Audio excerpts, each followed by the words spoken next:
सतनाम साक्षी गीता जयंती। गीता जयंती की सभी को हार्दिक शुभकामनाएं।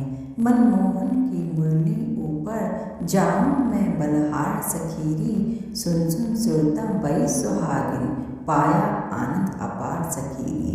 देवी देवता सेव करत है, संतों का आधार सखीरी, कहते हो मनमोहन मुरली, बाज रही निर्दार सखीरी। गीता जयंती मोक्षदा एकादशी, जिस दिन भगवान श्री कृष्ण जी ने अर्जुन जी को गीता का उपदेश दिया। सारे संसार में श्रीमद् भगवत गीता ही एक ऐसा ग्रंथ है जिसकी जयंती मनाई जाती है, मतलब जन्मदिन। किसी भी धर्म में ऐसा कोई शास्त्र नहीं है जिसकी जयंती मनाई जाती हो। सनातन धर्म की अमूल्य मणि है गीता। श्रीमद् भगवत गीता भगवान श्री कृष्ण के मुखारविंद से गाया गया श्रेष्ठ गीत है। तत्व का, भक्ति का, ज्ञान का, वैराग्य का, त्याग का, जिसका श्रेष्ठ नशा अगर किसी को चढ़ जाए तो वह निश्चित ही भवसागर से पार हो जाता है।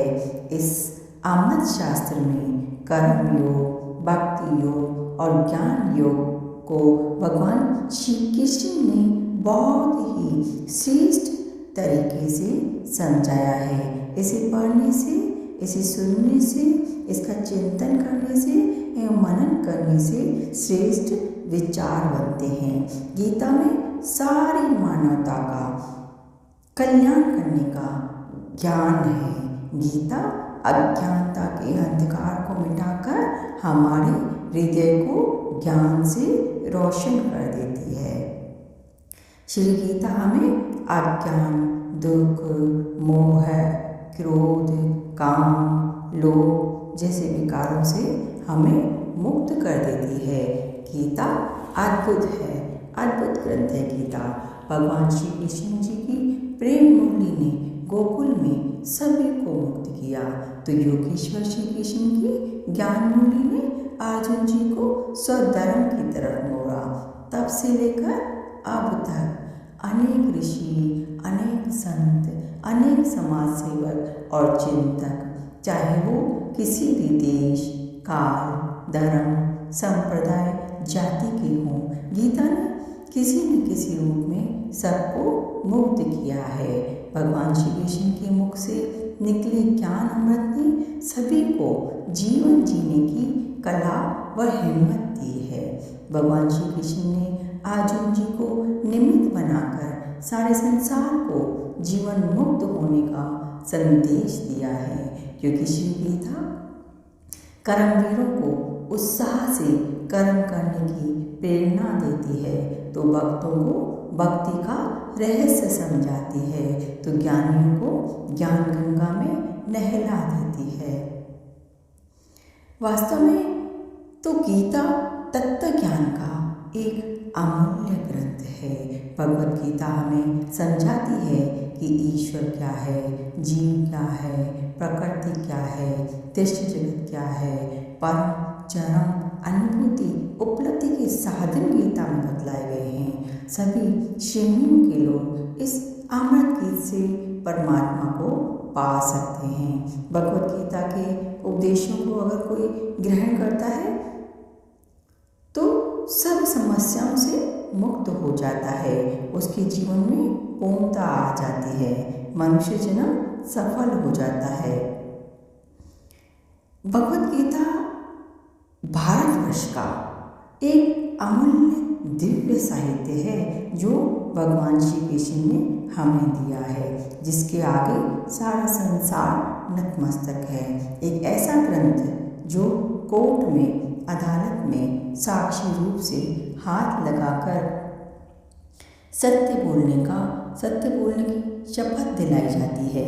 जैसे हिमाचल सारे संसार में एक है, जैसे गंगा सारे संसार में एक है, इसी तरह श्री गीता भी सारे संसार में एक ऐसा उत्तम ग्रंथ है जिससे न केवल जीवन सुधरता है बल्कि मरण भी सुधर जाता है, जिसे अपने मन में हलचल हो, जिसे अपने मन को नियंत्रण करना हो, उसे गीता अवश्य पढ़नी चाहिए। गीता को छोटे से लेकर बड़े तक सभी को पढ़ना चाहिए, क्योंकि गीता सभी के लिए है, सारी मानवता के लिए है।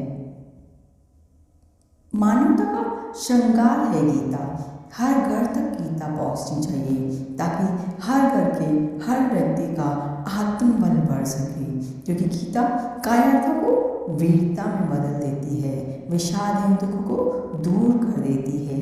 गीता किसी व्यक्ति विशेष की नहीं है, गीता किसी व्यक्ति विशेष के लिए नहीं है, किसी संस्था के लिए नहीं है, किसी प्रशासन के लिए नहीं है, किसी समाज के लिए नहीं है, बल्कि गीता तो झोंपड़ी से लेकर महलों तक रहने वाले के लिए कल्याणमयी है।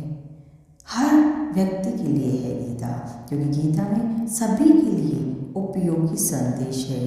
गीता पढ़ने से आध्यात्मिक विकास होता है। हमारा अध्यात्म गीता के बगैर अधूरा है। तो अगर हमें अपना आध्यात्मिक विकास भी करना है तो गीता को अवश्य पढ़ना चाहिए। तो हम सब गीता पढ़ें, रोज पढ़ें और सबको पढ़ने के लिए प्रेरित करें, ताकि सभी का जीवन सुखमय, शांत, उपयोगी व सफल बन सके। गीता पढ़ें, उसे आत्मसात करें, जिससे हमारा जीवन श्रेष्ठ बन सके।